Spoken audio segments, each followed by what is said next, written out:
of Black History and Black Heritage in the King James 1611 Holy Bible. For many centuries, many decades, and many years, our history as a people has been relegated into the corner. We have been given 1 month out of the year, where it's not enough months nor years to contain a substantial amount of our true history.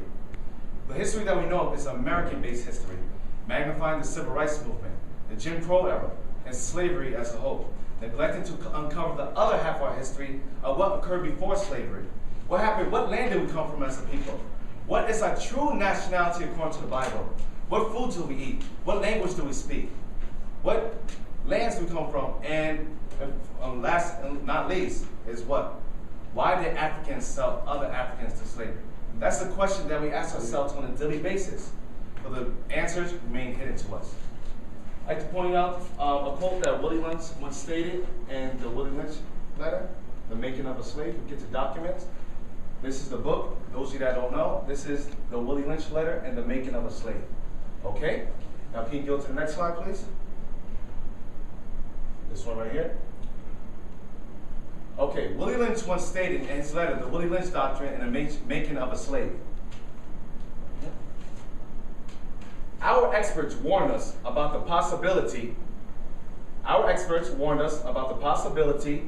of this phenomenon occurring.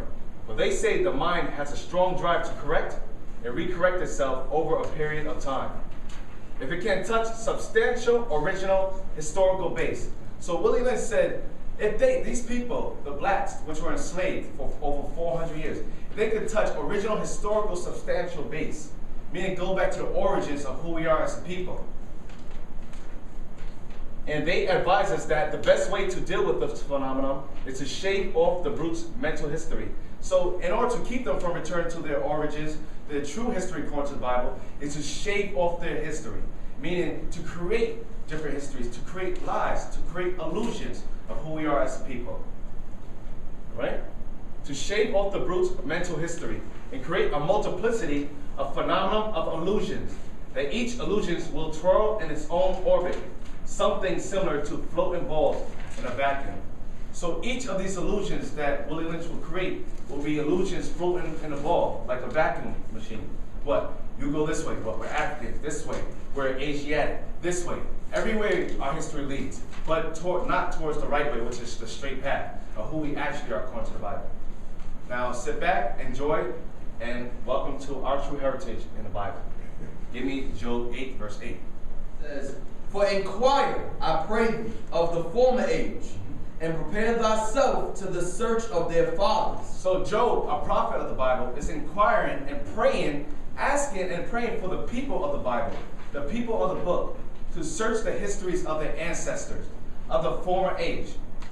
We as a people must do an extensive, in-depth search into the deep recesses of historical archives, because of the years are diluting, destroying, misguiding, and misleading of who we are as a people.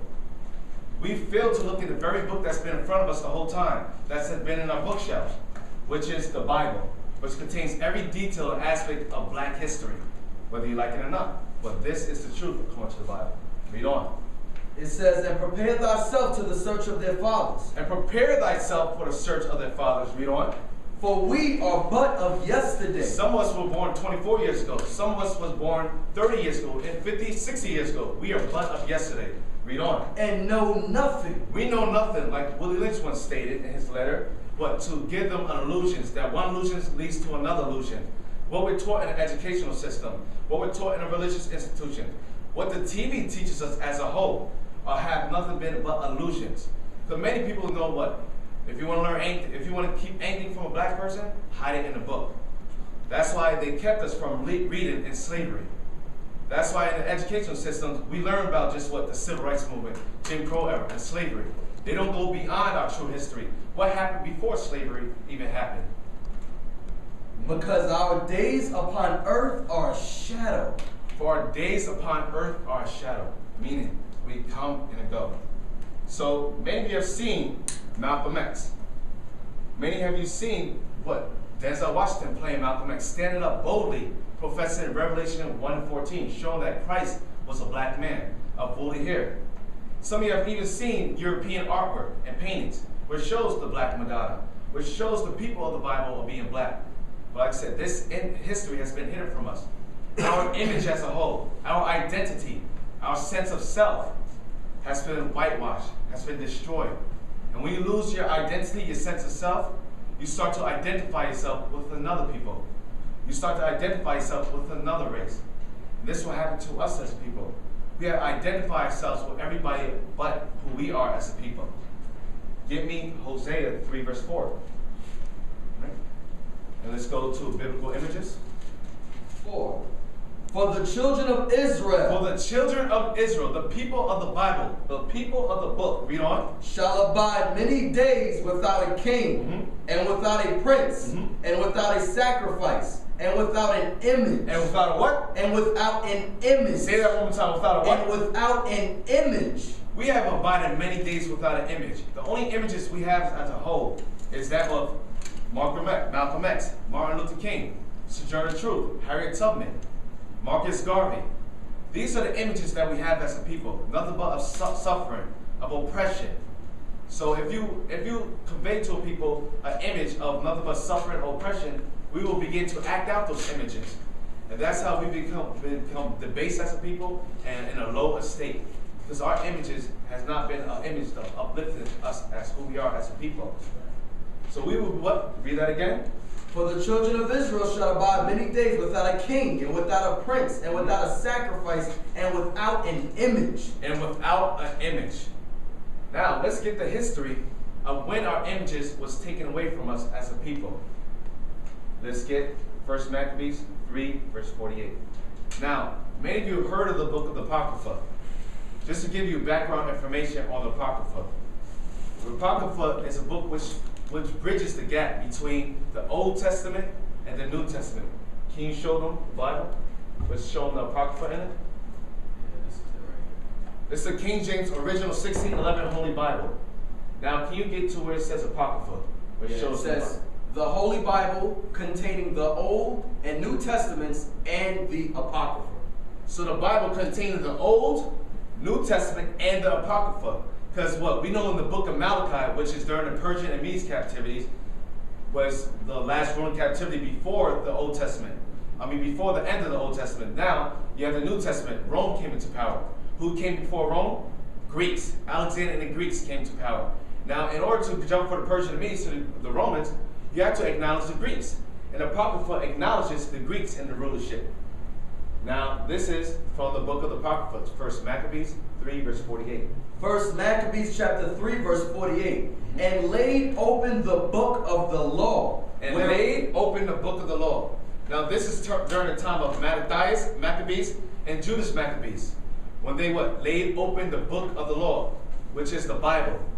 This is during the time of 167 BC, when the Greeks were in rulership. When they went to Egypt, they went on a conquest to take over Ptolemy and overthrow his empire. Him and the Greek armies passing through Jerusalem laid open the book of the law, which is the Bible. Read on. Wherein the heathen. Wherein the what? Wherein the heathen. Now, many people think heathen means a bad person. That's what is taught to us in a religious institution. Well, heathen usually means a non-Israelite person, according to the Zondervan Bible Dictionary. Where the heathen making reference to the Greeks. The Greeks at the time laid open the book of the law. Read on. Had sought to paint the likeness of their images. The Greeks had sought to paint the likeness of their images. Now, for the Greeks to paint the likeness of the images, mean they had to change the people of the Bible. Now, we know the Greeks were of Caucasian descent, or so-called white people of today's standards. Now, we know Caucasians, Greeks, look like the people of today. Now, it's shown to us today times that the people of the Bible are Caucasians. Now, if the people of the Bible are Caucasians, why would the Greeks have to lay open the Bible and paint their images? Why? Because the people of the Bible look different from what the Greeks look like. They were not of Caucasian descent or white people, according to the Bible. Now, let's go in history during the Renaissance era, 1453. This happened twice in history. During the Greeks, when they were ruling in rulership, and during Spain, when they came back in rulership, during the Renaissance era, meaning the rebirth. Can we go back to documents? Let's go back to documents, and let's get icons. Let's show them the book, Icons. Now this book is a very expensive book. It's hard to find on the internet. This book is hidden at some point. It took me a long time to get this book. Now Icon has a lot of information about the iconic pictures recorded during the European era, during the Middle Ages and Dark Ages. Now this is the book cover, Icons. Now let's go to the next page. Nope, right here. Okay.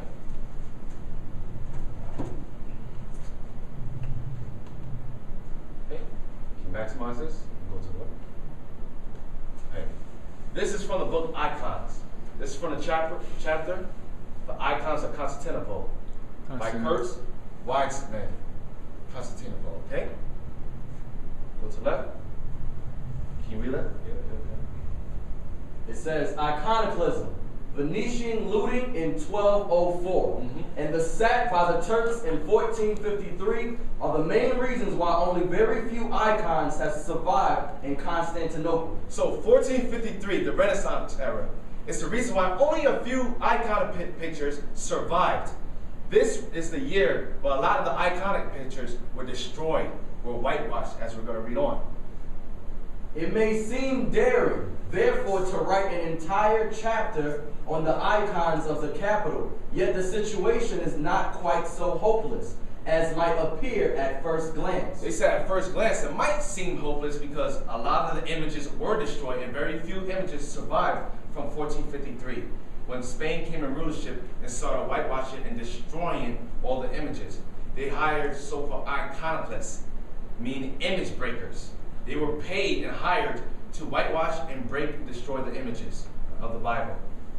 Icons existed not only as pan paintings icons existed not only as pan paintings, but also as frescoes and wall mosaics. So icons also existed as wall mosaics, meaning paint pictures and depictions of the people of the Bible. Read on. Some of which have emerged from layers of whitewash. So some of these iconic images were emerged from layers of whitewash, meaning they were made white. Just like during the time of the Greek Empire, when it says the heathen has sought to paint the likeness of their images. Just as like the Romans came back in powership as Spain. In 1453, the Renaissance era, they whitewashed all the images of the people of the Bible. Read on. Some of which have emerged from layers of whitewash to give an undiluted impression of the highest achievements of Constantinopolitan art. Okay, now let's see, what are the images of the Bible? What are the depictions of the people of the book? Let's get Genesis 2 verse 7. Now let's get biblical images. Genesis chapter 2 verse 7. And the Lord God formed man of the dust of the ground. And God formed man of the dust of the ground. Now, when you examine the dust of the ground, what color is the dust of the ground? You can look outside right now. The dust of the ground is different shades of brown. The deeper you go into the ground, the darker it gets. Now, some of you might not believe that. You need more evidence, more proof. Now, let's go back to the iconic pictures. Not this one. Let's go to the top. Go to the top. Our Living Bible. Our Living Bible, press that. Now, this is a book called Our Living Bible. Our Living Bible was written by Michael Avi Yonah and Emil G. Gralik. All right? This book you can pick up in the stores. This book you can find on eBay in different sites. All right? Let's go to the next picture. Now read that picture again. Read that. Genesis chapter 2, verse 7. And the Lord God formed man of the dust of the ground. And God formed man of the dust of the ground. Now we see one of the pictures which would emerge. It was not, like the book said, it doesn't seem hopeless, but some of these pictures emerge out of layers of whitewashing. Now let's see one of the pictures that emerged out of layers of whitewashing. Adam and Eve on a fresco from the catacomb at Naples. Many of you visited Rome. Many of you visited the Colosseum. Little did you know that the things under the Colosseum was the catacombs, where you had the gladiators painted images of their forefathers. Now, this is one of the images of their forefathers, of them being what color? black. I'm going to hit the lights just so you guys can see a better depiction. What color are these people? These colored people are the same color as the ground. As you can see, the ground is brown. Because Lord God formed man from the dust of the ground. Just like these people, Adam and Eve, were formed from the dust of the ground. Yes, they were so-called black people. People of dark pigmentations. And this was taken from the catacombs. That's right. Where the gladiators were what? Fighting. Where they dwelt. Alright? Now, let's go to Jeremiah 14 verse 2. Let's get documents. Let's see more proof. Let's say that the dust of the ground is not different shades of brown or black, as we say it is. Jeremiah 14 verse 2. Jeremiah chapter 14 verse 2. Judah mourneth, and the gates thereof languish. Judah mourneth. Judah mourneth. What is the tribe of Judah? Judah is where Jew comes from. Jew is different derivative. Jew is the derivative of the word Judah. Now, joint along with Judah was 3 tribes. The southern kingdom. Can you pass me the 12 tribes poster? Now, these were the 3 tribes which were joined to Judah, the southern kingdom. Because if you know the Bible, in history, there was 2 kingdoms, southern kingdom and northern kingdom. Judah and Israel, where the tribes split. Judah consists of the 12 tribes of Israel, of Judah, Benjamin, and Levi. These made up the people which are the Jews. These people will be considered the American blacks today, the West Indian blacks, and the Haitians. Maybe you're still confused, but we're going to get in more detail as the lesson proceeds. Yes, it's very confusing. Hold on, be patient, and relax. Everything's going to be explained as we go on.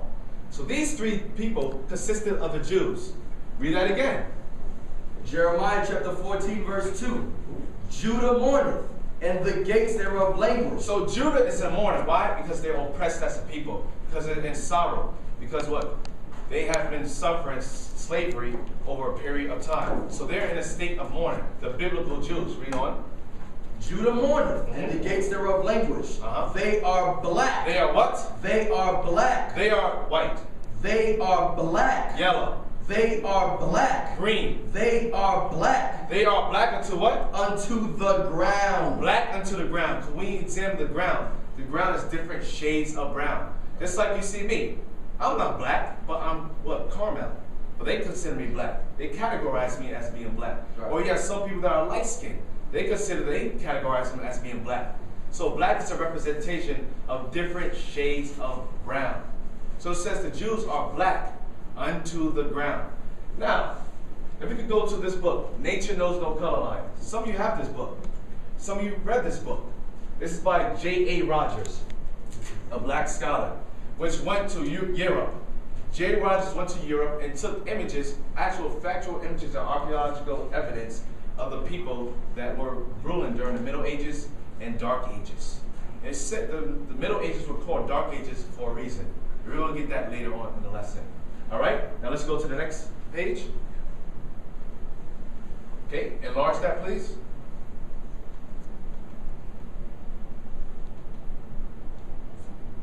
Okay, zoom in. Good. Now this is from page what? Can you scan down? Page 123 out of Nature Knows No Color Line.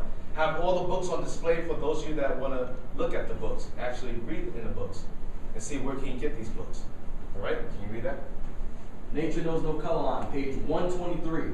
It says, Watts says, an interesting gradation of all shades down to the black is exhibited by the Jews. So all shades down to the black were exhibited by the Jews. That's why it says, God formed man from the dust of the ground. Judah is black unto the ground. Different shades of brown. Black is a representation of different shades of brown. Read on. Especially dark were the Jews of Spain and Portugal. So the Jews of Spain and Portugal were very dark. It says a dark people, a dark pigmentation. Read on. The Portuguese Jews were very dark, says Pritchard. The Portuguese Jews were very dark. They were a very dark people. Read on. The Duchess Abrantes, wife of Napoleon's ambassador to Portugal, said that the Negro, and the Portuguese could be seen in a single person. Why could it be seen in a single person? You put the Jew, the Portuguese, and Negro, you combine them together, they are the same people. They were going under the name of different titles because what? They were all black. One was called Portuguese because they lived in the land of Portugal. One was called Negro because Negro means black. And Jew is the nationality of 3 tribes, the southern kingdom of Israel.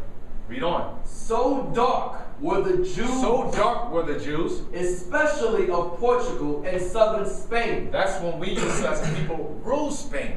As you're going to go read on, as we go on the lesson, you're going to see some of our images in Spain and Portugal. Read on. That many whites thought all Jews of Caucasian descent, read on, were black. So many whites thought all Jews were what? Were black. That's why it says they are black unto the ground. They thought all Jews were black. Read on. Or dark. Or dark, because the Jews were a dark-skinned people. They were black. They are a dark-skinned people. They are black.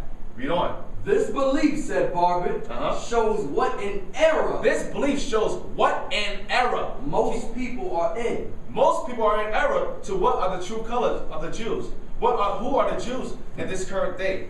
This modern era. Who are the Jews according to the Bible? That's the big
biggest question.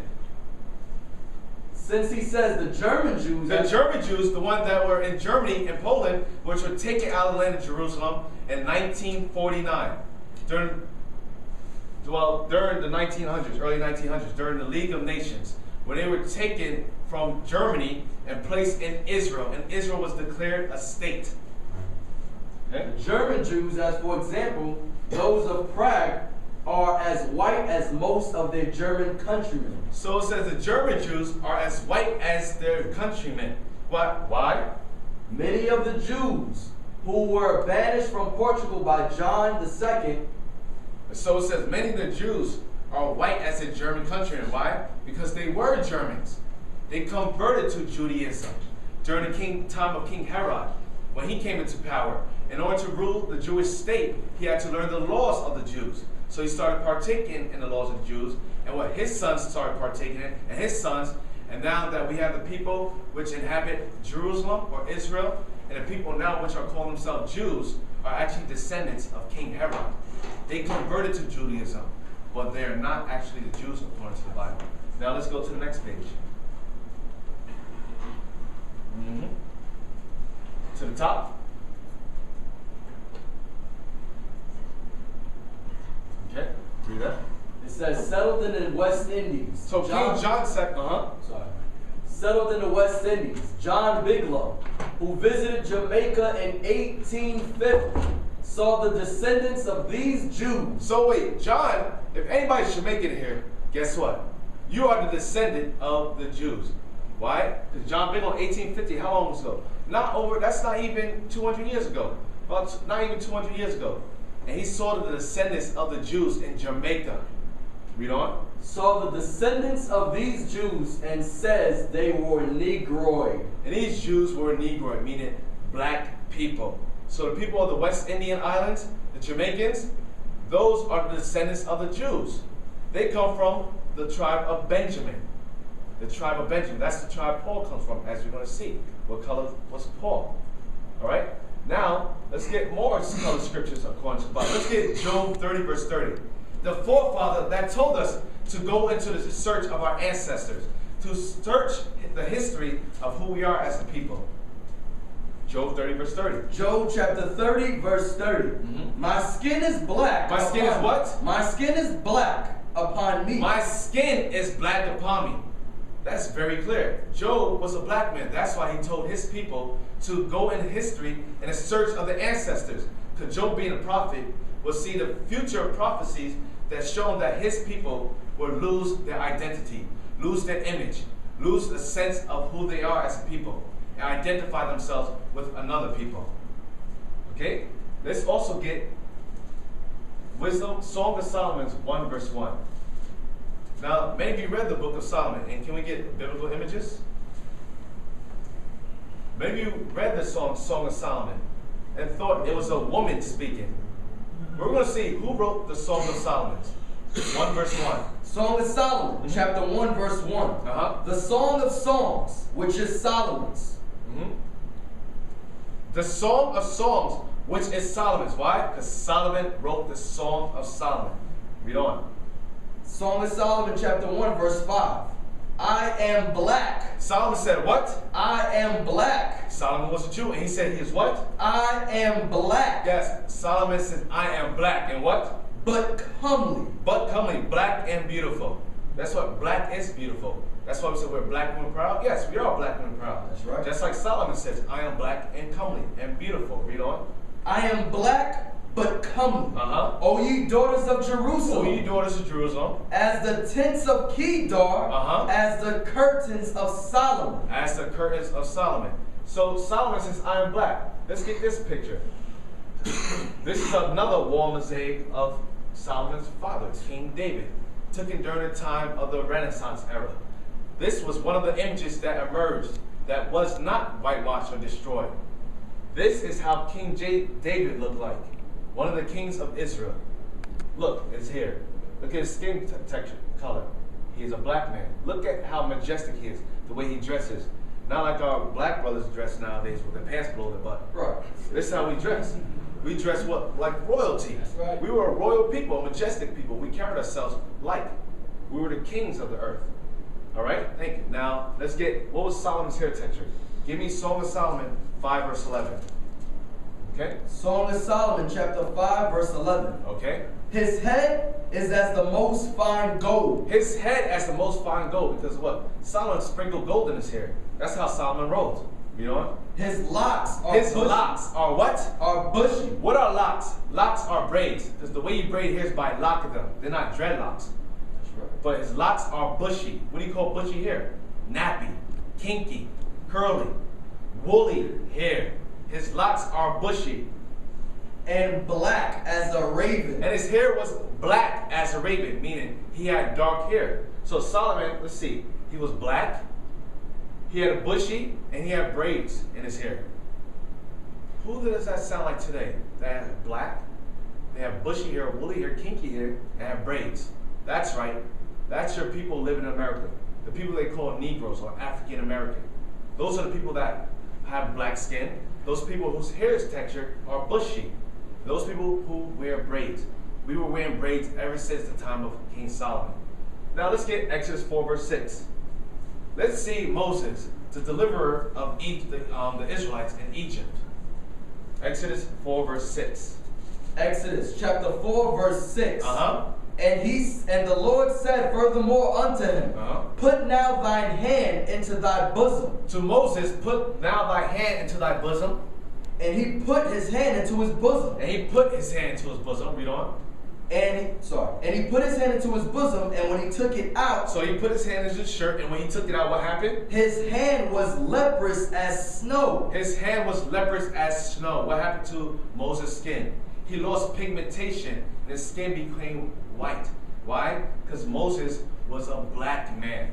Because just like Michael Jackson, they call it vitiligo. So Michael Jackson lost all pigmentation in his skin. He became white. Now let's get another depiction of Moses. Can you scroll up? See, scroll down a little bit. Right here. Okay, as you see, right here. Can you zoom in? Right here. Zoom in. Go down. Well, that's a little too much. It says above prophet Moses. Above prophet Moses, the Moses of the Bible. Now scroll up. What color is Moses?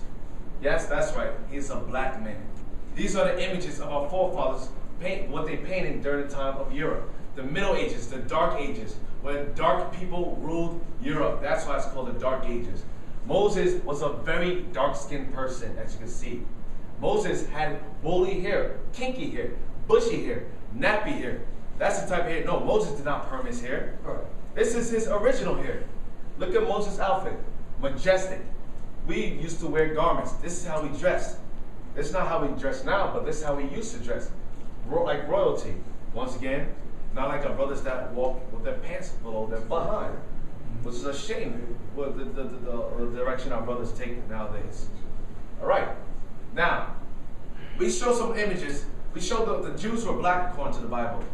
The Jews were very dark people. The people of the Bible were people of dark pigmentation. Now, Now, some of you might be saying, okay, but we were still taken from the coast of West Africa. We were taken from Africa and brought to America. We look like the Africans. And the motherland must be Africa, because that's what they tell us. Give me Galatians 4, verse 26. Let's see what the scriptures, the Holy Bible says. What is the true motherland? Galatians chapter 4, verse 26. But Jerusalem, what? Which is above, is free. Jerusalem is above all nations on earth. That's why it was called the chosen land. That's why it was called the promised land, the holy land. That's why you have controversies in Jerusalem at this very moment. You have the Israelis and Palestinians fighting over a land that is not theirs. Why? Because Jerusalem is above all nations on the planet Earth. Read on. Which is the mother. Which is the mother of what? Of us all. Wait, no, Africa is the motherland of us all. But Jerusalem, which is above, is free. Or Jerusalem is above is free, which is what? The mother. The mother of us all. Jerusalem is the motherland according to the Bible. Jerusalem is where the first man, black man, Adam, was formed from the dust of the ground. Jerusalem is where the Garden of Eden was. Jerusalem is where all life consists of. Now, we say, okay, now, how do we get to the shores of West Africa? Because a lot of people are confused with that, or even with the term Africa. Because we identify ourselves with Africans. Now, Africans don't even identify themselves with Africans. Why? Because in order to call yourself an African, you must be a descendant of Leo Scipius Africanus. So, I don't think anybody here is Italian. If you're Italian, then you're not an African. So let's get Psalms 49, verse 11. And can we get back to maps? Psalms 49, verse 11. Like I said, if you have a Bible, take out your Bible and read along. Psalms chapter 49, verse 11. Their inward thought is that their houses shall continue forever. Their inward thought is that their houses shall continue forever. Read on. And their dwelling places to all generations. Okay. They call their lands. They call their what? They call their lands. They call the lands after what? Their own names. They call the lands after their own names. What? Because during what? Leo Scipius Africanus, during the Second Punic War, when he conquered Hannibal, he named the landmass of the coast of Africa, the continent of Africa, Africa, after his victory. But Africa was not always called Africa. The people are not of the land of Africa are not descendants of Leo Scipius Africanus. They are descendants of another people. Now, let's get me Psalms 105, verse 23. Who are the African people that we call Africans today descendants from? And are we of that lineage? Are we of that ethnicity and race of people?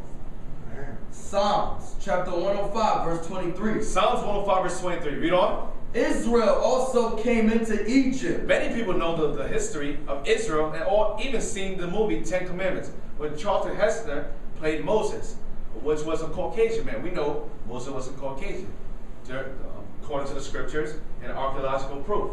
Moses was a black man. Read that again. Israel also came into Egypt. Israel came into Egypt during the famine, when Joseph, the son of Israel, which is Jacob, because Israel means what? The prince of the powers. His name was turned into Israel after he wrestled the angel. So Israel went to what? Israel also came into Egypt. Israel also came into Egypt to what? And Jacob sojourned And Jacob, which is Israel's sojourn, means stayed and lived where? in the land of Ham. Because before Africa was called Africa, it was called the land of Ham. That's right. Can we get the map? Now, as you can see, the coast of Africa, the continent of Africa, was actually called the land of Ham. Why? Because Ham is the son of Noah, and he inhabited the different areas of Africa. The people of this land is actually descendants of Ham. They're Hamitic. Now, Israel used to be a province of the land of Ham. Used to be a province of Egypt. But once we migrated and took over Israel, this land, it turned into Israel, which was before called Canaan. Right? So it says the land of Ham.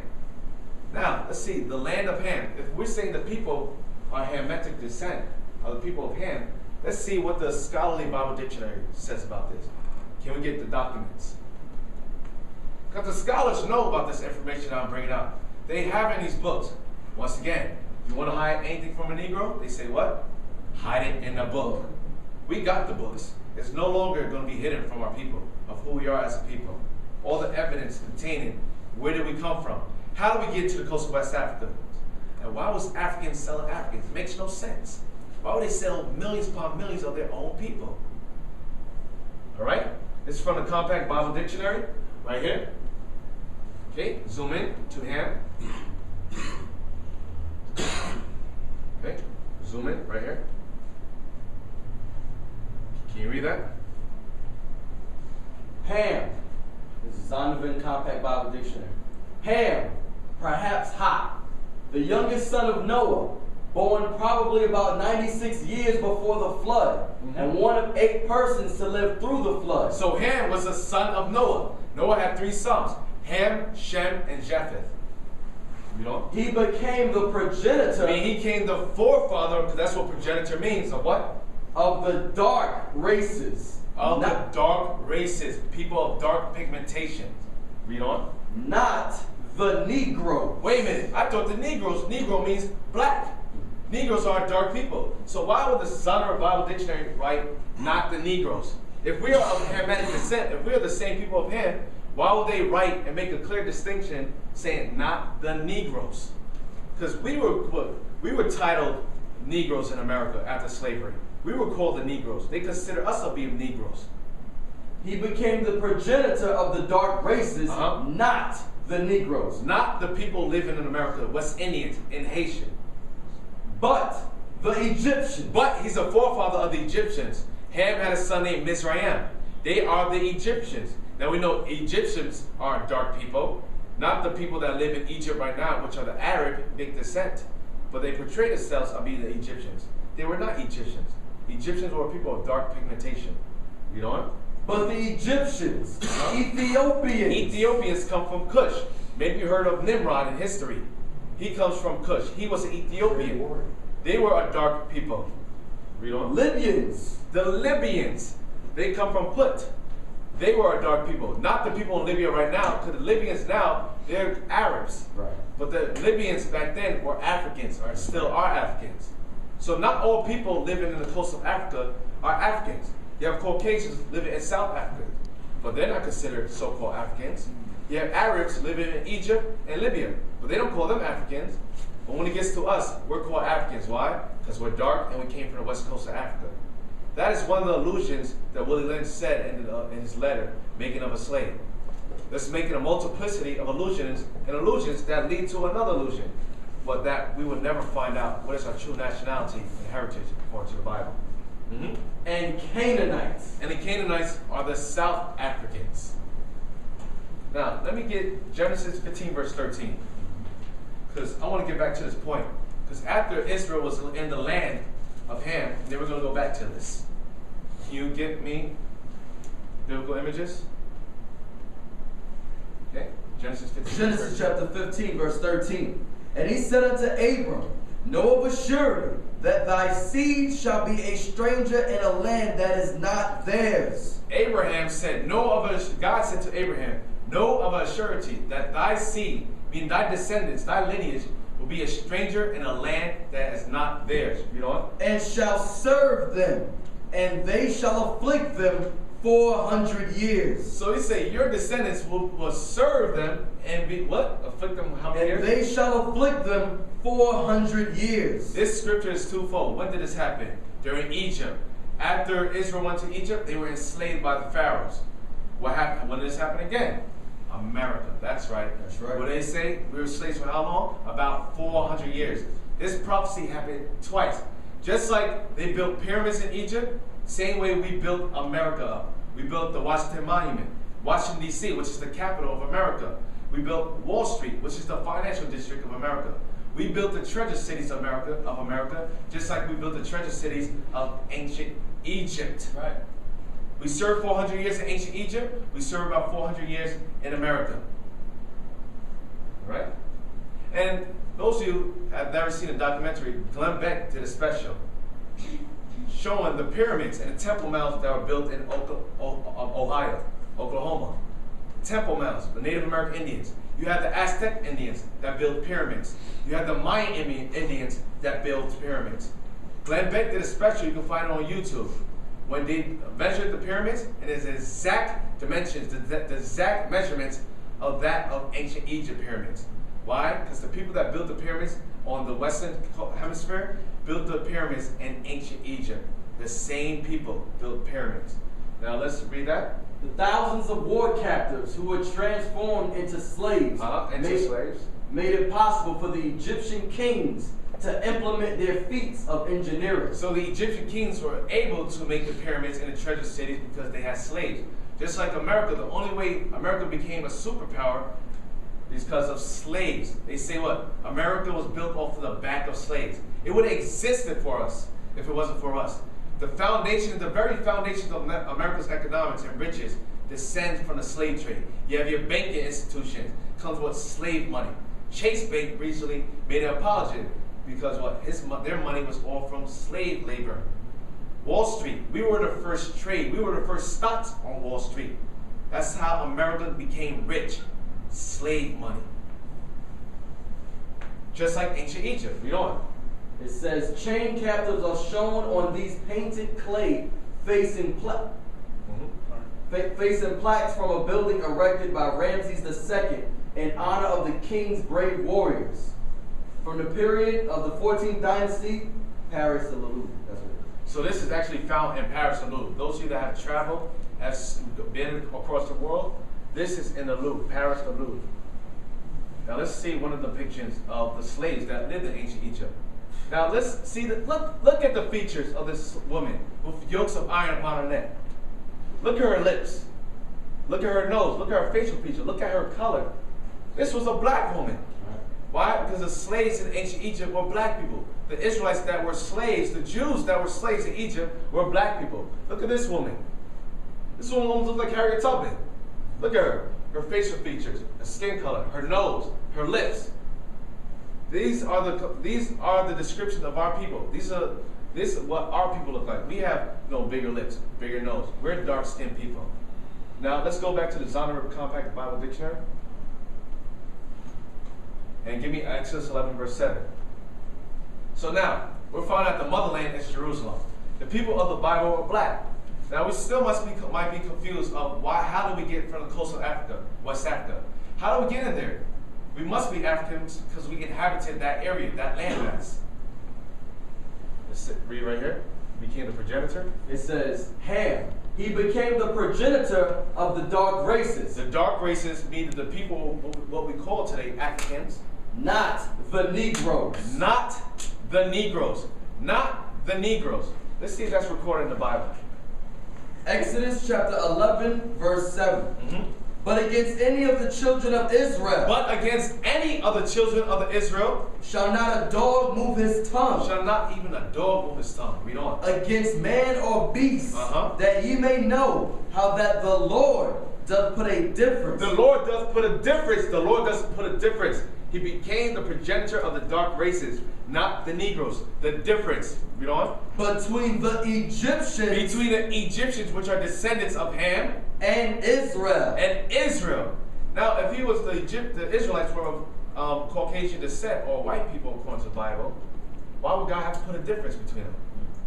It'll be a clear difference. Let's go to the scriptures. Get me Genesis 42, verse 6. And can you go back to our biblical images?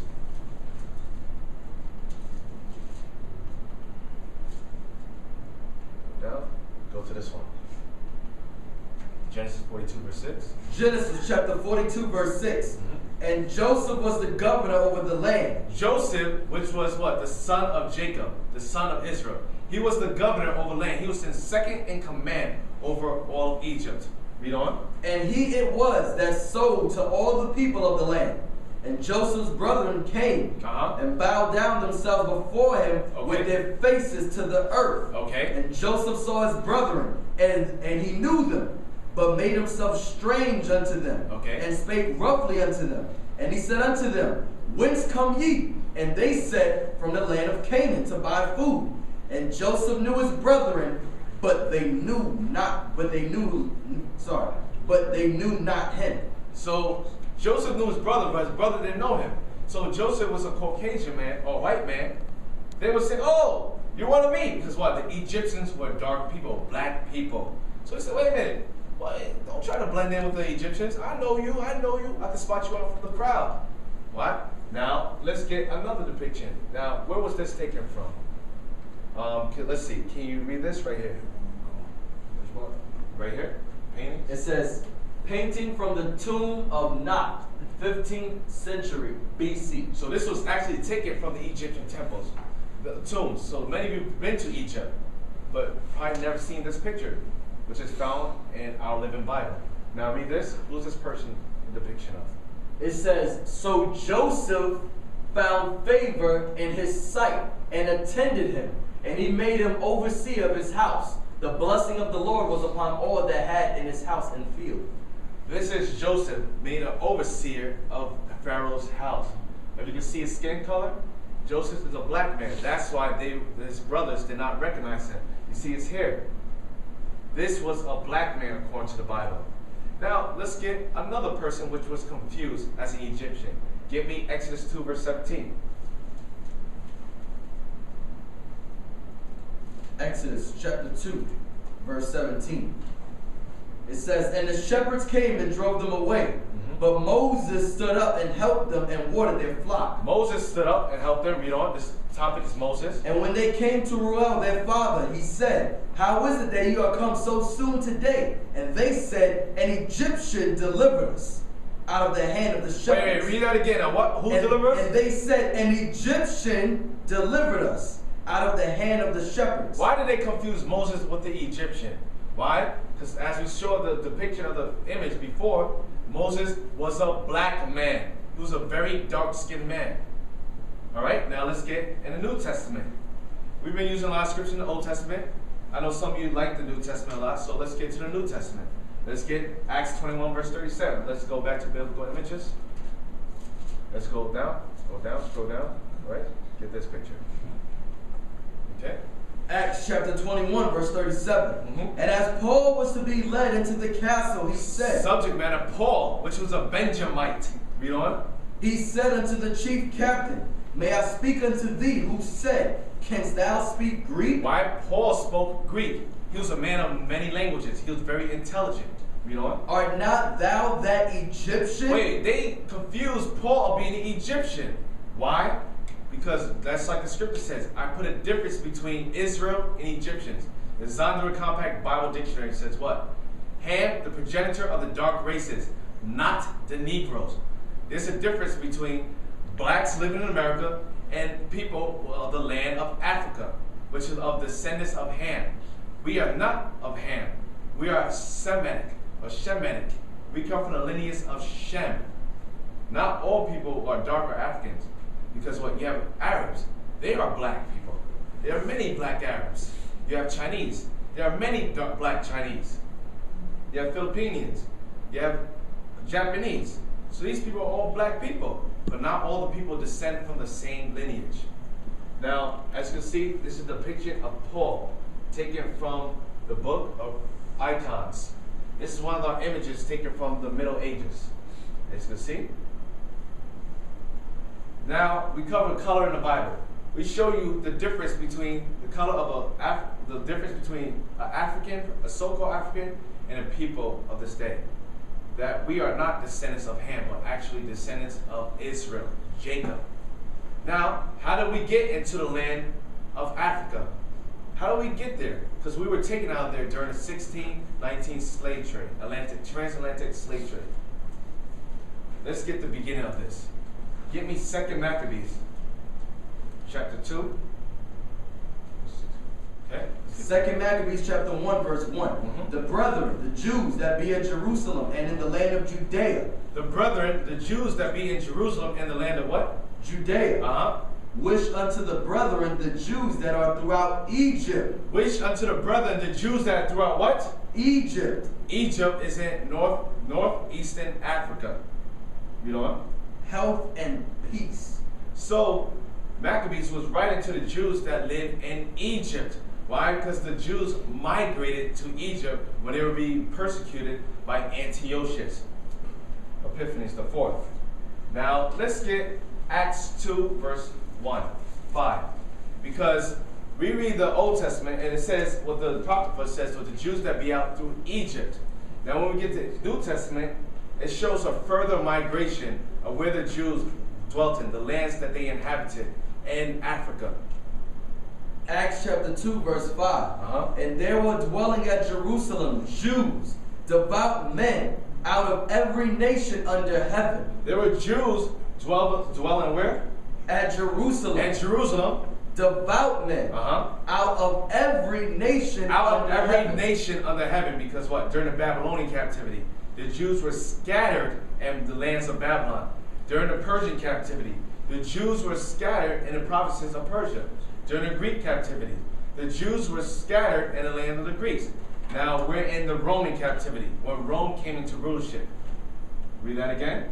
And there were dwelling at Jerusalem Jews, devout men, out of every nation under heaven. Out of every nation under heaven. That's why the disciples were going to Greece. That's why they were going to Rome. You see, in the New Testament, they were called Greeks.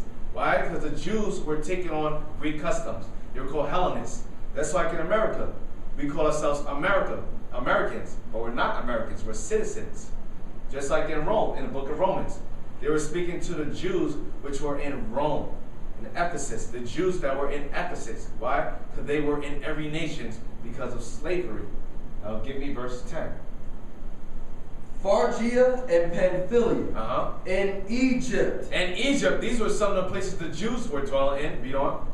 And in parts of Libya. And in parts of Libya. That's still northeast Africa. Now we start to penetrate the borders of Libya. Now we're in Libya. Read on. About Cyrene. About Cyrene. That's another place in Africa. Read on. And strangers of Rome. And strangers of Rome. Read on. Jews and proselytes. Jews and proselytes. So the Jews were in Rome. We're in Egypt. We're in Libya. We're in Cyrene. These are different coasts of Africa that we start inhabiting. Now give me Acts 8, verse 27. Let's get more information of what places, areas in Africa that we inhabited. The Jews. Acts chapter 8, verse 27. And he arose and went, and behold, a man of Ethiopia. This is Philip. He arose and went, and behold, a man of Ethiopia. This is of Ethiopia. If you're of somewhere, you're not that actual nationality. He came from the land. Read that again. And he arose and went, and behold, a man of Ethiopia. Read on. And eunuch of great authority under Candace, queen of the Ethiopians. Okay, read on. Who had the charge of all her treasure, and had come to Jerusalem for the worship. So we also inhabited the lands of Ethiopia. That's why during the time and birth of Christ, he ran to a specific place. Because why? There were Jews and Africa living there already. Now let's get Christ, the Messiah. Let's see, where did he go? Give me Matthew 2, verse 13. Matthew chapter 2, verse 13. And when they were departed, behold, the angel of the Lord appeared to Joseph in a dream. The angel of the Lord appeared to Joseph. Joseph, the biological father of Christ. Yes, right. Joseph's father was Christ, not an angel that impregnated Mary. Now let's get a depiction of what Joseph looked like, according to the Bible. Christ's father was Yes, Christ's father. Joseph. And when they would Yes. And when they were departed, behold, the angel of the Lord appeared to Joseph in a dream, saying. So, as you can see, this is another image, a depiction of Joseph during the time of Europe when we were rulership. You can see, it's very hard to see, but you can see his hair texture. His hair texture is woolly, almost in a fro. You can see his skin color. Joseph is a dark-skinned man. That's right. What? As is the father, so is the son. King David was a dark-skinned man. King Solomon was a dark-skinned man. And Christ comes from the lineage of those two kings. And he comes from the lineage of Joseph, which was a dark-skinned man with woolly hair. Now, Christ the same way. Read on. And when they were departed, Matthew chapter 2, verse 13. And when they were departed, behold, the angel of the Lord appeared to Joseph in a dream, saying, Arise, and take the young child and his mother, and flee into Egypt. And flee into where? Into Egypt. Now Christ fled into Egypt. Now there's a reason why Christ fled into Egypt. There's two specific reasons. Now can you get me back to the maps? Now one reason Christ fled into Egypt is because, let's get here. Show this map right here. Egypt is connected to Israel and Jerusalem. They are connected by mountains. As you can see right here, this is the landmass of Israel. Go down, go low, go lower, lower, lower, lower, lower, lower, penetrating the borders into Egypt. Now, these are the mountains that Christ took because it's connecting to Egypt. This is the direct route that the Israelites took coming out of the land of Egypt into the land of Israel. You see the pathways? Boom. Israel. Boom. The path. Egypt. That's why Christ ran into Egypt. That's why the Jews during the time of the Greeks ran into Egypt. That's why we always inhabited Egypt, because Egypt is touching Israel. Now let's get another map. Go back to maps. Let's get the direct route that Christ took.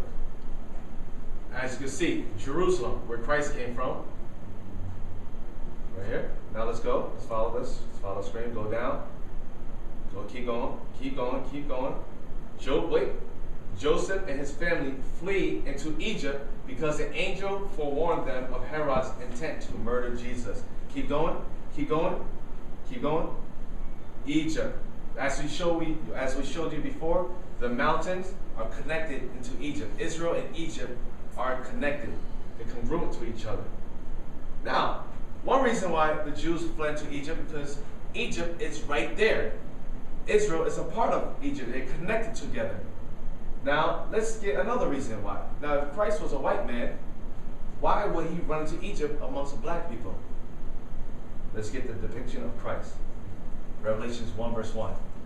Yes, this is in the Bible.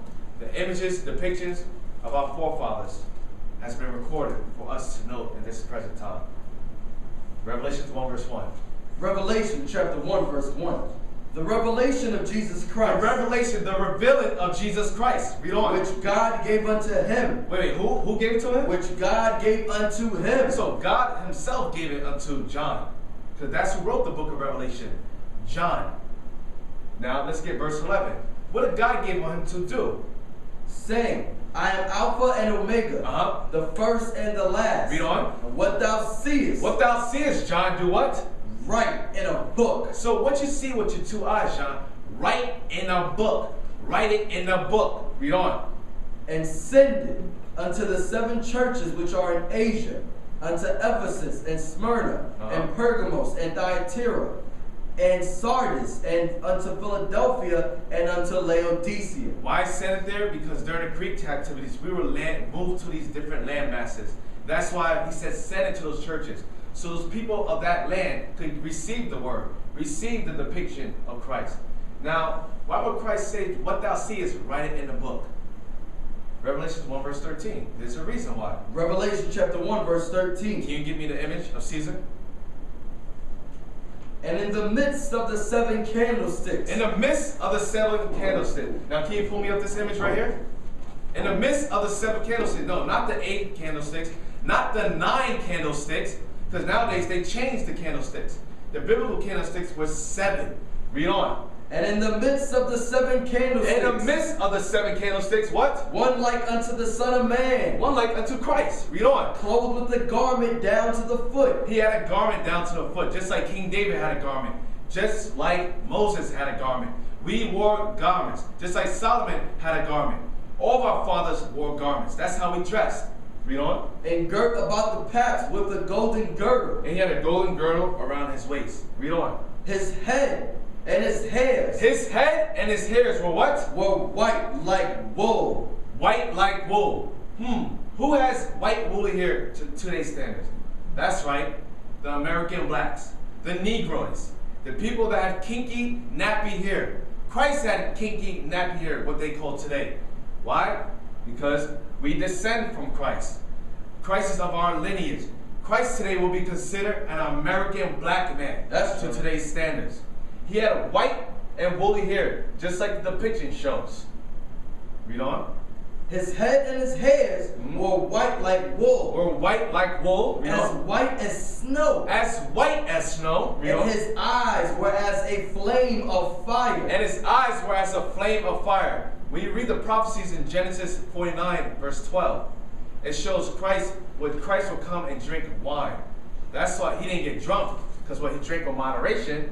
So his eyes were as red with flames of fire, because Christ drank wine. That's right. Read on. And his feet like unto fine brass. Wait, and his what? And his feet like unto fine brass. His feet were like unto fine brass. What color is brass? Different derivatives of brown. Now, a person, if their feet are one color, guess what? The rest of the body's going to be the other color. They're not a chameleon. They can't camouflage. His feet be brown, and his rest of his body be green and blue and orange. It's impossible. So his feet was what? Like unto fine brass. Fine brass as what? As if they burned in a furnace. As if they burned in a furnace. You burn anything. You burn white rice, it turns black. You burn in a furnace, what? It turns black. Christ was a dark-skinned man. Read on. And his feet like unto fine brass, as if they burned in a furnace. And his voice as the sound of many waters. That's why he's told black people, keep it down, you guys too loud. Because what? Our voice is very loud. They say Negroes are so loud. Why can't they keep loud? This is a library. Quiet. Right. Why? Because Christ had what type of voice? And his voice. And his voice. What? As the sound of many waters. Think of Niagara Falls, the sound. Christ had a loud voice, just like I have a loud voice. That's why black people have a loud voice. They say they can't keep their mouth shut because our forefather had a loud voice. Now, we're going to show you a depiction of the people that maybe you guys think this is Christ. Many have been deceived. And like I said, Willie Lynch, like he said before, keep them in a multiplicity of illusions. This is what they did during the 1453 Renaissance era, when they whitewashed our images of our forefathers. Let's see. Can you hold this up? This man right here, the ones that's depicted as Christ, all over the TV stations and these Disney World. This is actually indeed Caesar Borgia. Many of you have seen the show on HBO, The Borgia's Family. It came out as the original crime family.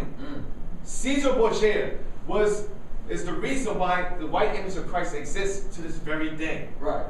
During the 1453, during the Renaissance era, you had Pope Alexander VI, which is Caesar Borgia's father, hired Leonardo da Vinci and Michelangelo to paint images of his son. As you can see right here, this is taken out of the book, the Borgia. This is taken out of the book, and these are sketches. Caesar Borgia by Leonardo da Vinci. These are the actual sketches of him sketching Caesar Borgia as being Christ. This is the man right here. This is the tyrant over Spain. He was considered a tyrant and the most wicked person ever to rule. See the images?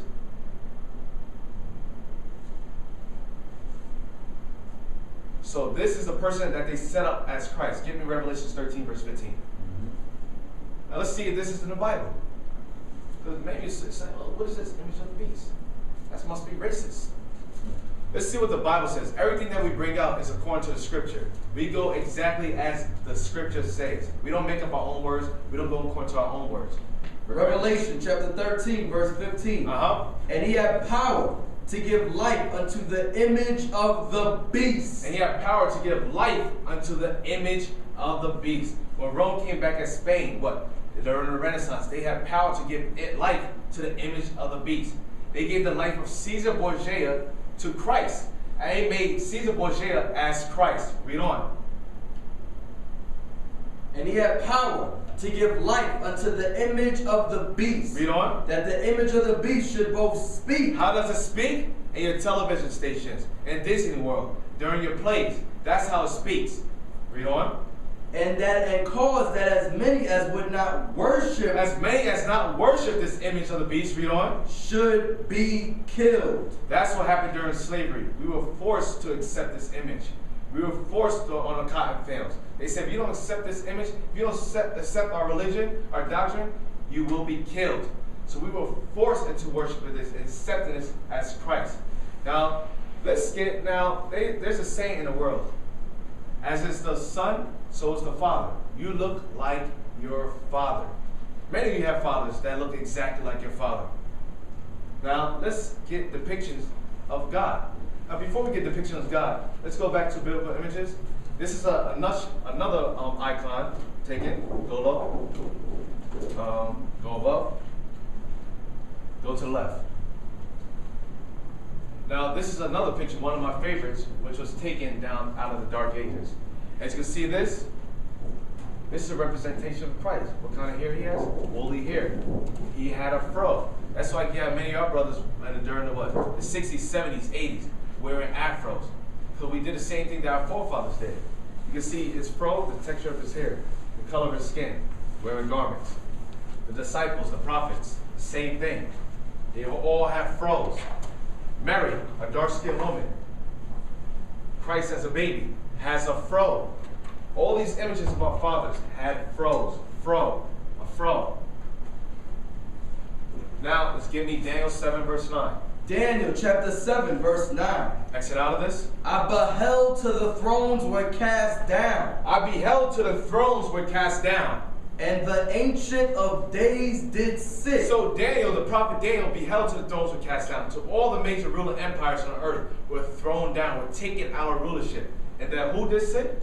And the Ancient of Days. And the Ancient of Days, referring to God Almighty. Why? He's the Ancient of Days because he has no beginning nor end of days. He's the supreme power, the first and the last. Read on. And the Ancient of Days did sit. Did sit. In order for God to sit, he must have a body. It's told to us that he's a puff of smoke. But he had a body. He did sit. Read on. Whose garment was white as snow. And God has a garment white as snow. Read on. And the hair of his head. And the hair of his head. Like the pure wool. Like the pure wool. That's right. God has pure and woolly hair. That's right. That's why black people have pure and woolly hair.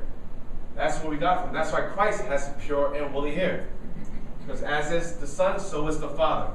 Now, this is a painted, a depiction taken from the Varanate. As you can see, this is the Ancient of Days. God Almighty did sit. And you examine him sitting on a throne. Examine his hair texture. All right? You see the angels surrounding him? These are all black angels. Because this is a depiction of what the angels even look like. What God looked like. What Christ and the disciples look like. Pure wool. God has a fro. We rock our hair just like God rocked our hair. Now we cut our hair. Now we what? We perm our hair. We bald our hair. Because we don't want to have the hair of God or Christ. Now we figure why Christ ran into Egypt. Why? Because Egypt is connected to Israel. Christ was a black man, and he will already be with his brothers, because we inhabited Africa. The Jews started living in Africa. So Christ will be in Egypt safely from King Herod, which was trying to kill him. Now, give me Luke 21, verse 19. Now, how do we get into the coast of West Africa? How were we taken from the shores of West Africa? Let's get that. Luke chapter 21, verse 19. In your patience possess ye your souls. What I'm bringing out is hard to understand. It's been years of indoctrination of us not knowing our true heritage. But the Bible says, in your patience, possess your soul. It takes patience to understand this, what I'm bringing out today. Read on. And when ye shall see Jerusalem, And when ye shall see Jerusalem compassed with armies, surrounded with army, overtaken with armies, then know that the desolation thereof is nigh. then know that the destruction of Jerusalem is coming to pass. It is very near to you. This is Christ speaking in the book of Luke 21. Read on. Then let them which are in Judea Then let them which are in Judea do what? flee to the mountains. Flee to the mountains. Let's get the maps again. It says, then let them which are in Judea flee into the mountains. Get me the mountains right here. These are the mountains. Then let them which are in Judea flee to the mountains. These are the mountains that we fled to. Read on. And let not them which are in the midst of it depart out. Let not them which are in the midst of it depart out. Read on. Sorry. And let them which are in the midst of it depart out. And let not them that are in the countries enter therein too. If you're outside of Jerusalem, don't enter back into Jerusalem. Read on. For these be the days of vengeance. These are the days of vengeance, when prophecy will come to pass, when the true Jews will be taken out of their land, out of rulership. It says, flee into the mountains. Christ fled into Egypt.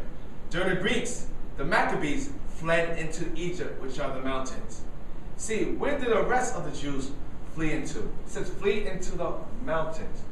Now, let's go back to documents. And we're going to get a book going more into depth. Because the Bible is a historical book, we have to realize. The Bible contains every aspect and details of life. That's why it's called a book of life. Has every detail of our history, who we are as a people, recorded in the scriptures. Get me Babylon from Timbuktu. This is From Babylon to Timbuktu by Rudolph Windsor. Go to the next page. This is page 84. Can you please start to read from here? From Babylon to Timbuktu, page 84. In the year of 65 BC, the Roman armies under General Pompey captured Jerusalem. In 70 AD, General Vespasian and his son Titus put an end to the Jewish state. So, General what? Vespasian and his son Titus put an end to Jewish state. That's why Christ says, when you see Jerusalem compassed for army, flee to the mountains. Because what? Jerusalem will be compassed by the Roman armies. I know General Vespasian and Titus. Read on. Put an end to the Jewish state. And they put an end to the Jewish state. Meaning what? This is the desolation thereof, that all things may be written, may come to pass, may be fulfilled. Because Christ prophesied that Jerusalem would be no more inhabited by the biblical Jews. Read on. With great slaughter. With great slaughter, read on. During the period of the military governors of Palestine, many outrages and atrocities were committed against the residue of the people. Now we're going to go into that. It says many atrocities were committed to the residue of people. So there were people that still remained in Jerusalem. We're going to find out what happened to those remaining people that stayed in Jerusalem in a second. Read on. During the period from Pompey to Julius, it has been estimated that over 1 million Jews. Over 1 million Jews. Over 1 million Jews did what? Fled into Africa. Fled into Africa. That's why Christ fled to Africa. That's why the Maccabees and the other Jews fled into Africa, inhabited Egypt, inhabited Libya, inhabited Cyrene, inhabited Ethiopia. We fled into Africa to avoid Roman persecution. Because Africa is joint to Egypt. Africa is joint to Israel. Fleeing from Roman persecution and slavery, the slave markets were full of black Jewish slaves. So those are the people that were enslaved in the coastal West Africa. Those were the slaves being brought into America. Now, I made a point saying that what? The residue of the people were committing much atrocities against them because Rome held on to a certain amount of people during that time period. Now, let's go back. Let's go back and let's get Russian icons.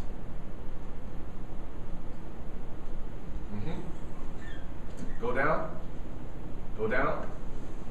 Go down. Is that it? Yeah, biblical images, actually. Yeah, biblical images. Okay, go up. All right, can you get me this? Imperial Rome. This is Imperial Rome. Many of you have seen this book. Yes, this is a scholarly book written based on the Roman Empire. Can you go to the next page? Let's see the residue of these people that stayed in Jerusalem. Go to the next page. Get me, nope, not that one. Not that one, go back. Go back. Go to the right. Go to the right. Get me that one. Can you read this? Maximize that. Of them, it says bizarre games for gladiators. What happened to the residue of the Jews that stayed in Jerusalem? It says much atrocities were committed against them. most of them were prisoners of war. Most of them were prisoners of war. Read on. Slaves. They were slaves or what? Or criminals. Sent through stern training schools. Okay, drop down to another part. Gladiators often fought with mismatched weapons. Gladiators often fought with mismatched weapons. Read on. Negroes. Wait, what? Negroes. Who? Negroes. Negroes what? A rare sight in Rome. A rare sight in Rome. Were matched with each other. A dwarf might be pitted against a warman. Wait, go back to gladiators again. Gladiators. Gladiators. Now the subject matter is the gladiators.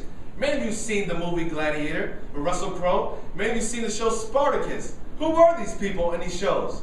Read on. Gladiators were what? Often fought with mismatched weapons. So they often fought with mismatched weapons. Read on. Negroes. A rare sight in Rome were matched with each other. Guess what? The gladiators were the Negroes. Spartacus, the show that's on HBO, that was a Negro man with woolly hair. Many of you seen the movie Gladiator with Russell Crowe. That was a Negro. That was actually a specific person in history. And we're going to get into that. Now let's get some of the depictions of the gladiators. Can you go to the other one? Not this one yet. Go to the other one. Go to this one. You see this man? Look at his hair texture. Woolly hair. Just like all the people in the Bible. Just like us. Woolly hair. Froze. Look at his skin texture. Go out of it. Now, look at the people at the top. Dark-skinned people. Go back to that. Look, go up. Look at their fro. Look at their fro. Look at their skin texture. Keep going. Go to the right.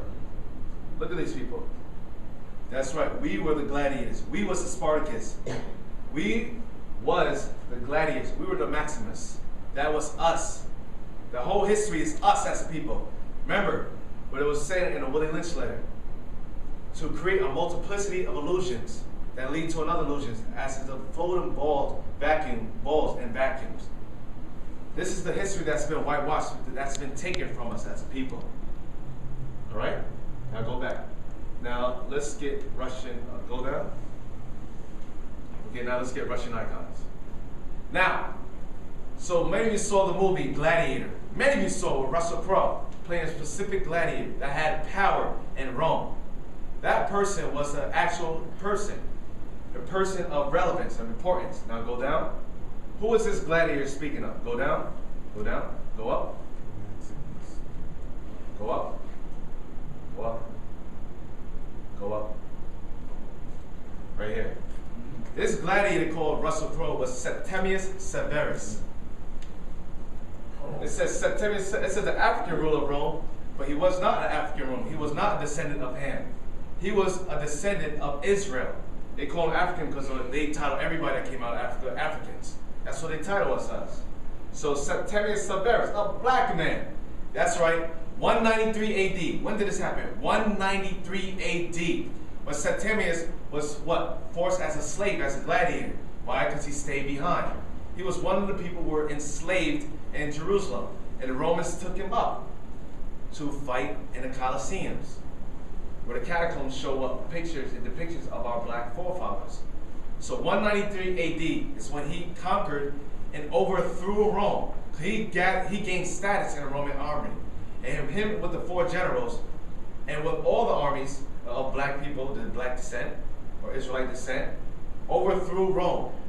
That's why you get Caucasian. After they overthrew Rome, they ran the Romans into the Caucasus Mountains of Russia, Georgia. That's where we get Caucasian today. Why? Because they came from Caucasus Mountains, between the Caspian and Black Sea. We'll get into that more later. But let's go back to Russian icons. And can you press the slideshow, play? And we're going to see a couple of our images during the time when we ruled Europe. This is considered the Dark Ages. The Dark Ages. Why? Because dark-skinned people, dark people of dark pigmentation, ruled Europe. Press continue, playback.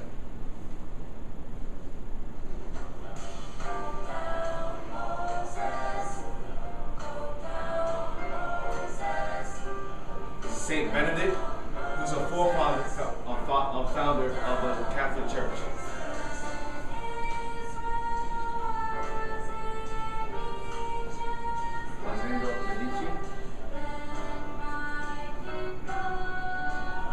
Alexander Pushkin.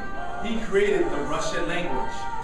He's the creator of the Russian language, which the Russians speak at this very moment. A black man. Saint Maurice.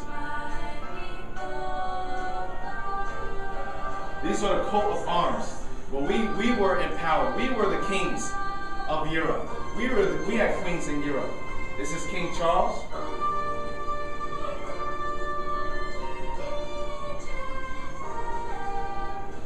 This is what they call the Black Madonna. Those of you have heard stories of. These are depictions of all of our ancestors ruling ancient Rome, ruling during the Middle Ages.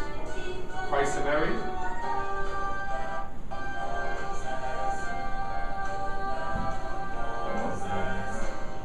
What we saw earlier. This is God and the angels. The depiction of them. These are the coat of arms. We were the families of the German families. We were the Spanish families. We were the Portuguese families. We built Europe, the castles of Europe. Those were all buildings from our forefathers. The Moors. Moor meaning black people. We were the Moors. The Moors brought what? Classical music into Europe. The Moors brought classical music. But guess what? Beethoven was called a Moor. Beethoven was a black man. Joseph Haydn was called a black Moor. He was a black man. Yet Mozart was a black man. We constructed the harp. We made the piano. That came from our forefathers when we brought it to Europe. All the buildings was a Moorish architect. The Moors were really actually the Israelites, the Jews that inhabited this area. Moses.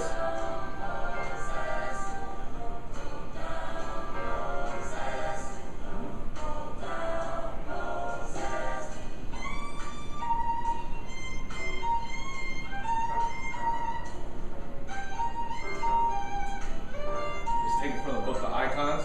Those who want to look at it afterwards, the books are lined up on the table.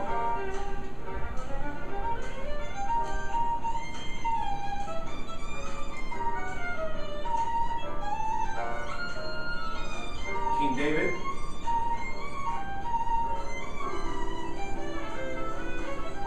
This is Andrew the prophet, one of the disciples of Christ. These are the archangels, the depiction of the color of the archangels. This is Peter on the left, and this is Paul on the right. The depiction of our forefathers, black men, according to the Bible. This is another depiction of the angels. See how dark they are? Another apostle. And see it to the right, these are all the prophets. This is the transfiguration of Christ, Elijah, and Moses. Christ in the middle. This is on the Baronate. This is a picture of the whole wall, as you can see. These are some of the images that they were not able to destroy. Look at the texture of their hair. Look at the color of the skin.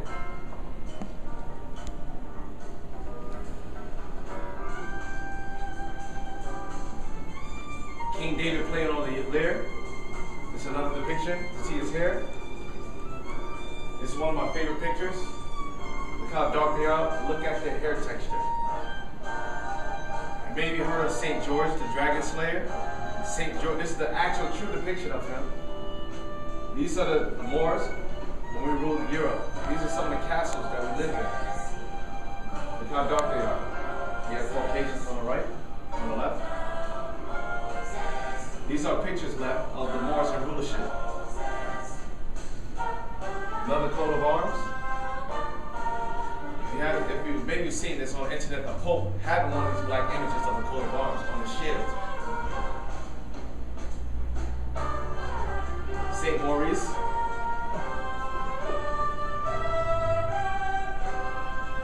Another of our ancestors during the time of the Dark Ages and Middle Ages.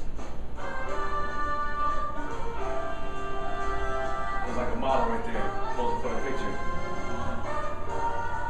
Septimius Severus that we just saw earlier. All right, you can stop it now. You can stop it. Now, we just went through the Middle Ages, during the time when we used to rule Europe for about 1,000 years before we were taken out of Europe rulership during 1453, the Renaissance era. Why it's called Renaissance? The rebirth of. Now let's get Joel 3. Now let's go back to the coast of Africa, because we see that the Jews or the Israelites migrated into the coast of Africa, but what happened to them in the Bible history? What happened to us in West Coast of Africa? Because many of people know what happened. It's taught to us in the school system. It's taught to us on television station. Joel 3 verse 1. Joel chapter 3 verse 1. Mm-hmm. For behold, in those days. For behold, in those days, meaning a future event.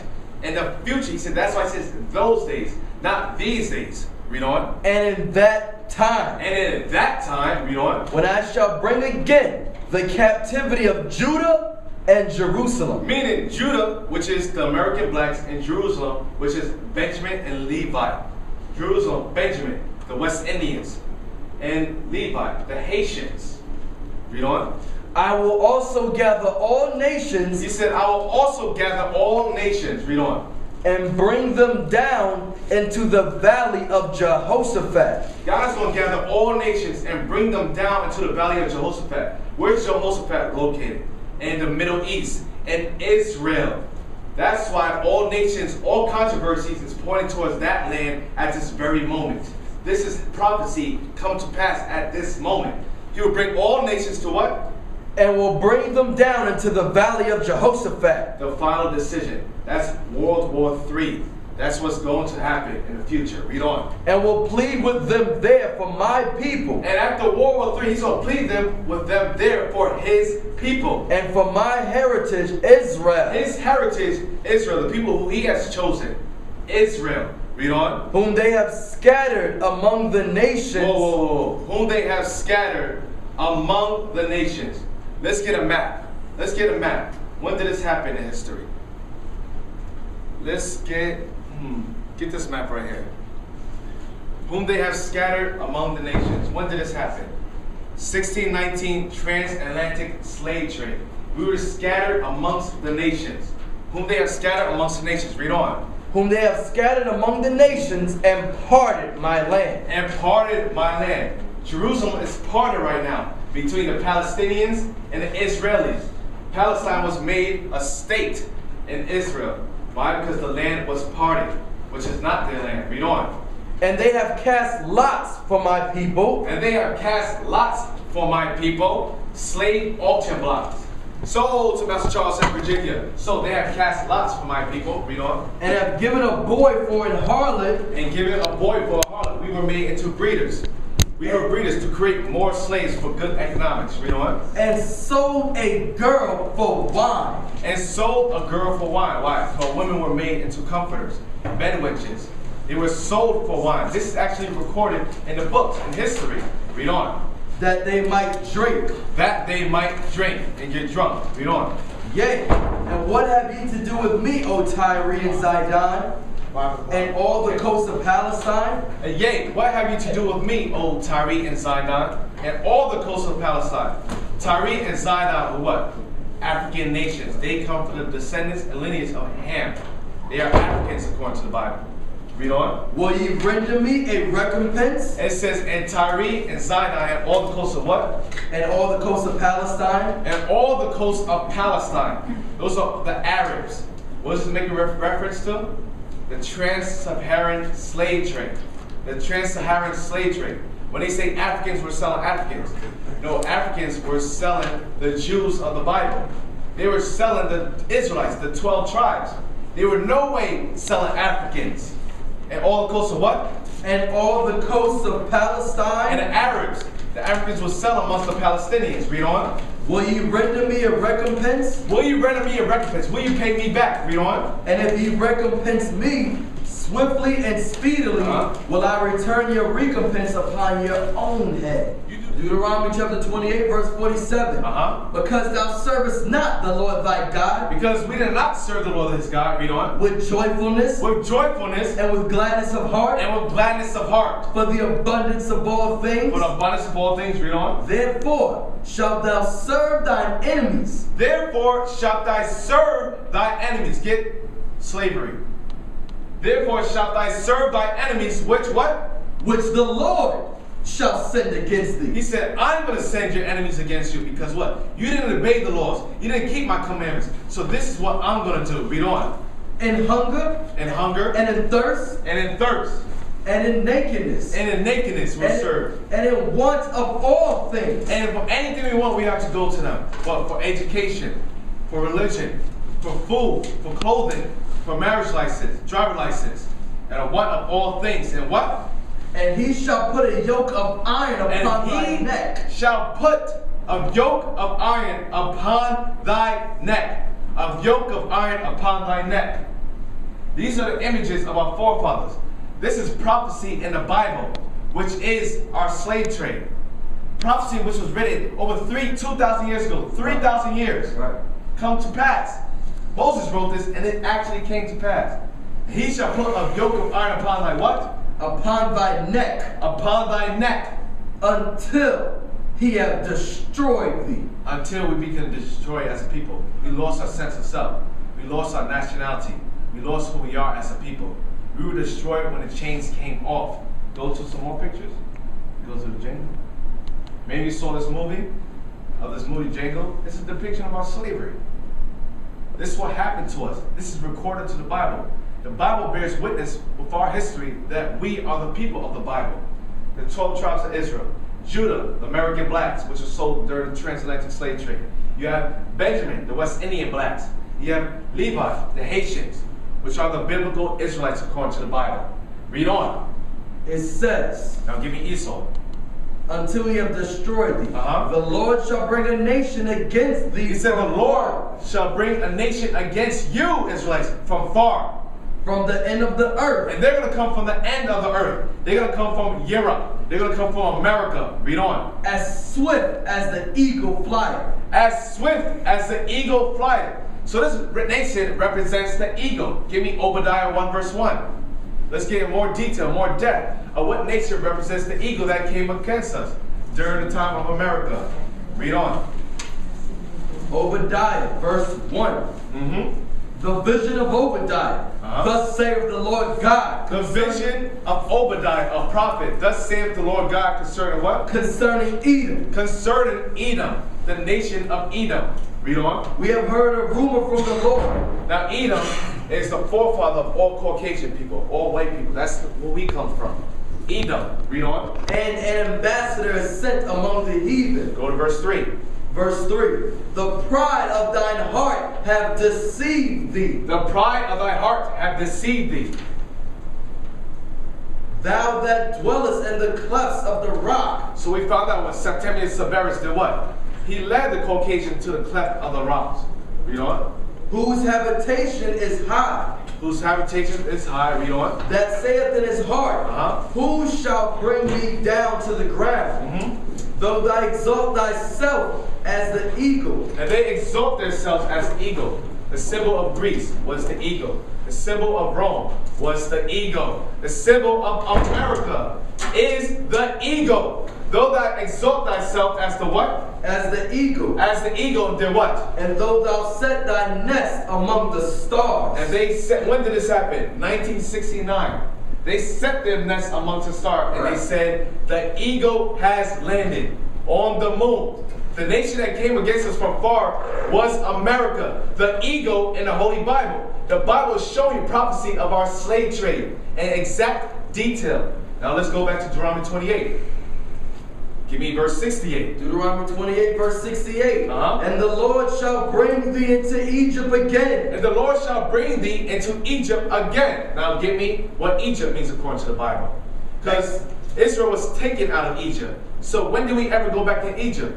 Egypt is synonymous with another word. Read on. Exodus chapter 20, verse 2. I am the Lord thy God, which have brought thee out of the land of Egypt. Which have brought thee out of the land of Egypt. Read on. Out of the house of bondage. Egypt is synonymous with the house of bondage, meaning slavery. Now let's get Deuteronomy 28, verse 68. Deuteronomy 28, verse 68.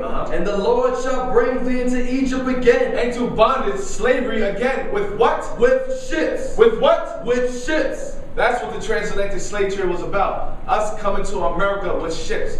Being removed far from our borders. This is Bible prophecy. Right. Taken from the coast of West Africa into America with slave ships.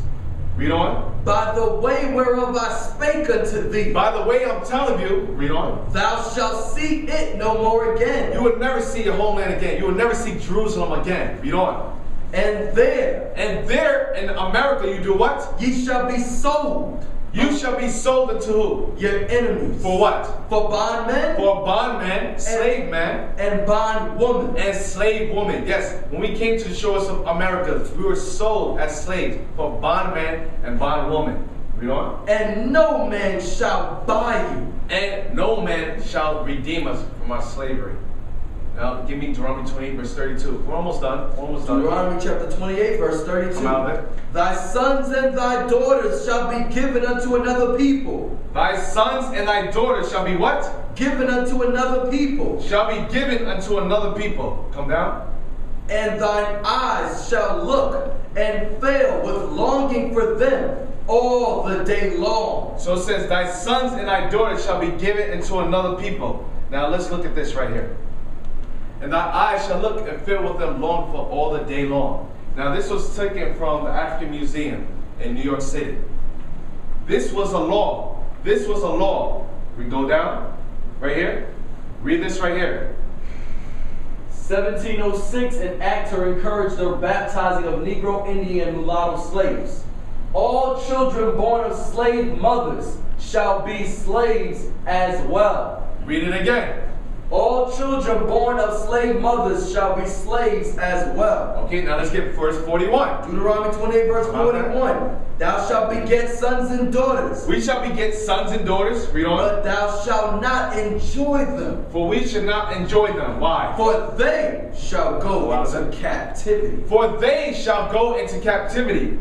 Go to, let's see. Go to this one. Okay, read that again.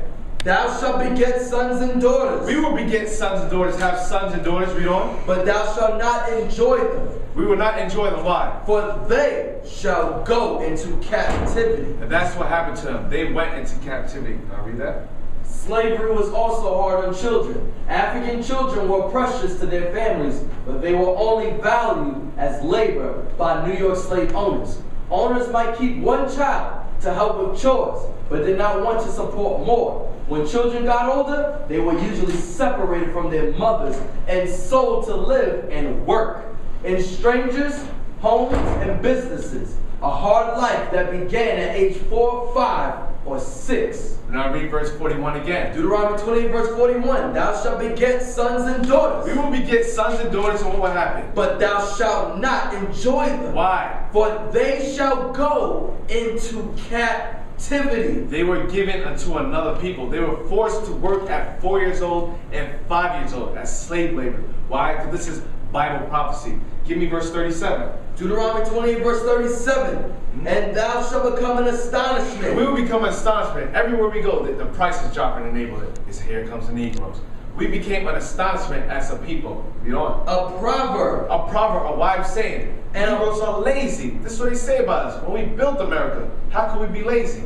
Read on. And a byword. And a byword. meaning we will be called outside our God-given name. We will be called Negroes. We will be called colored people. We will be called Afro-Americans, African-Americans.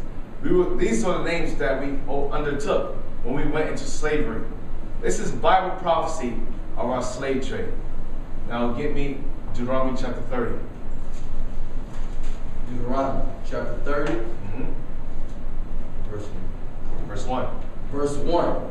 And it shall come to pass. And it shall come to pass that what? When all these things that come upon thee. That when all these things come upon thee, read on. The blessing. The blessings. And the curse. And the curses. The curses have come upon us as a people. The blessings happened during the time of King David and King Solomon. We ruled up for 80 years. Read on. Which I have set before thee. God set before us. Where? In the Bible. Read on. And thou shalt call them to mind. And that's what we're doing. We're calling them to mind. The curses we're calling to mind at this very moment. Among all the nations. Among all the nations where? Whither the Lord thy God hath driven thee. We were driven among all the nations. And this very day, we're calling the curses to mind. Because the curses show who we are as a people. The curses show that we are the Jews, the real Jews. We are the biblical 12 tribes of Israel. That's who we are. Because we broke the laws, we were sent into captivity. This information is not being taught in the education system, nor a religious institution, nor on a television stations. Read on. It says, and shalt return unto the Lord thy God. And we return, read on. And shall obey his voice. According to all that I command thee this read day. On. Thou and thy children. Thou and your children obey the Bible. Read on. With all thine heart. With all thy heart. And with all thy soul. And with all thy soul. Everything in your spirit. Read on. That then the Lord thy God will turn thy captivity and have compassion upon thee. Then he will return you from your slavery. Read on. And have compassion upon thee. And will return and gather thee from all the nations, whither the Lord thy God hath scattered thee. We were scattered amongst all nations. He said, when you return, I'm going to come and gather you from all nations, whether he has scattered you. That is the what? Salvation. That is what you call the rapture. That's talking about the Israelites being gathered from all nations for serving bondage and being set where? It says, and being set.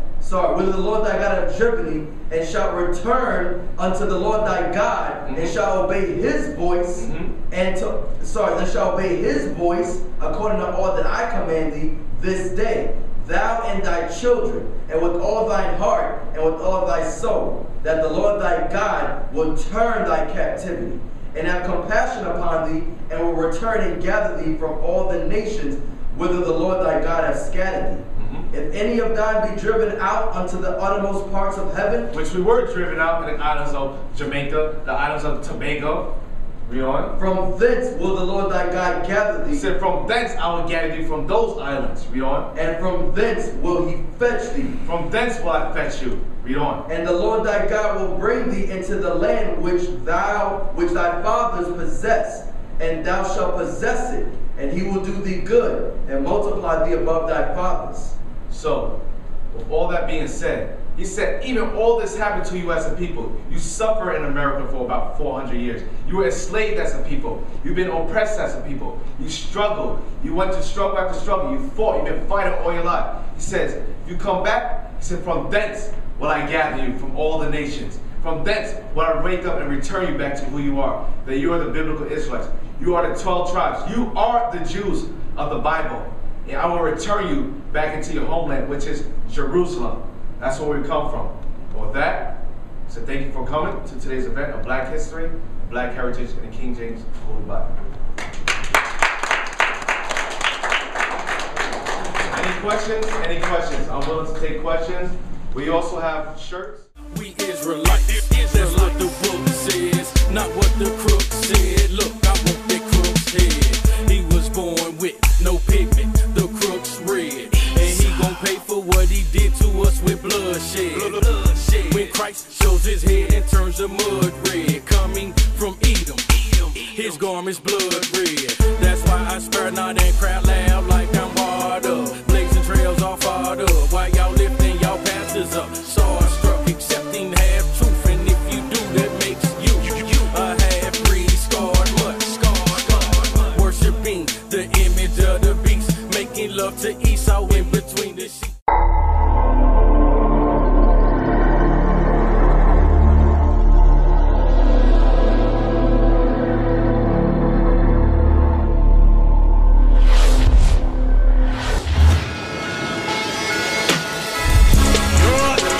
is bigger than what you imagine. Because the disciples of Christ understood this truth is more than just about reading the scriptures. This truth is about action. This truth is about doing. And this is what the disciples showed us. Your job, brothers, black man, Latin man, is to look out after your brothers and sisters that have need. If they have need, you as a leader is to fulfill the need. If they have no food, what is reading a scripture to them going to do? If they have no clothes to wear, what is reading a scripture going to do for them? Nothing. Let's get that in James now. James told you about you faith-only brothers. What the elder read in Acts was there was a system in place. Okay, people are going to come to us after we've read them the scriptures. Let's put something in place so when they come to us, we can help them. This truth is about building the nation of Israel. They're going to come in sick. They're going to come in naked. They're going to come in hungry. It's not just read a verse. That's a part of it. I'm not knocking. That's the main thing. But behind that, we have to do those things necessary for them to survive.